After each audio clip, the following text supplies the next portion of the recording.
Peningkatan kebutuhan rumah yang tak sebanding dengan ketersediaan lahan membuat harga rumah semakin meroket. Tak heran, rumah atau properti menjadi sektor bisnis menguntungkan. Ini sudah dibuktikan oleh banyak orang yang kaya raya berkat bisnis properti.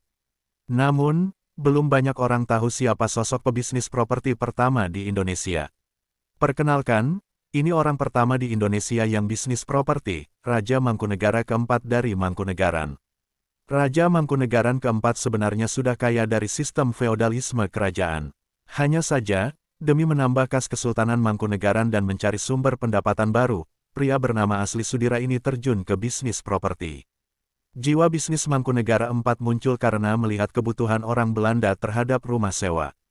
Pada masa kolonial, orang Belanda adalah para perantau yang hanya tinggal sementara untuk mencari nafkah di Pulau Jawa. Sekalipun mampu membeli, mereka tidak mau membeli rumah. Pasalnya, jika harus mendadak pulang kampung ke Eropa, maka mereka akan dibuat repot memikirkan aset peninggalan di Jawa. Alhasil, mereka lebih memilih untuk menyewa alih-alih membeli rumah. Dengan demikian kerugian pun dapat diminimalisir. Beranjak dari sini, Mangkunegaran IV berniat mendirikan rumah-rumah sewa. Awalnya, dia membeli tanah kosong dan mengubahnya menjadi perumahan modern. Dia lalu membeli sebidang tanah di wilayah yang dikenal dengan nama Penrikan. Tanah dibagi menjadi beberapa kafling dan di atasnya didirikan perumahan dengan bangunan bercorak modern.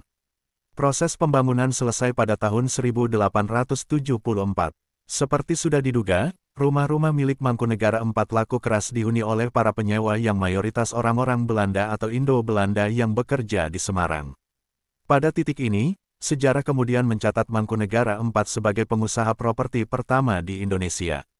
Pria kelahiran tanggal 3 Maret tahun 1811 ini menunjuk cucunya, Raden Mas Gondosunaryo, sebagai pengurus dan penagih uang sewa. Nantinya, Gondosunaryo akan berperan sebagai tukang tagih uang sewaan ke para penyewa. Selain properti, Raja Jawa itu juga bisnis tambak ikan bandeng.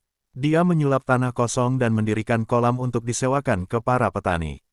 Meski begitu, properti dan tambak ikan hanyalah bisnis kecil yang dimiliki pria asal Solo itu. Diketahui, bisnis utama Mangkunegaran IV adalah gula. Sejarawan Wasino dalam Kapitalisme Bumiputera, 2008 menyebut, dia mempunyai 2 pabrik gula di Jawa yang bisa memproduksi ratusan ribu ton gula per tahun. Total keuntungan pun setara 1-1,5 ton emas. Jika dalam perhitungan masa kini, berarti keuntungan bisa setara 1 triliun rupiah. Semua keuntungan bisnis lantas mencatatnya sebagai orang terkaya Indonesia pada abad ke-19.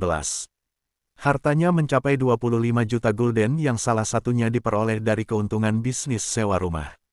Semua harta tersebut menjadi pondasi kekayaan bagi Kesultanan Mangkunegaran dan bertahan 6 generasi sampai sekarang.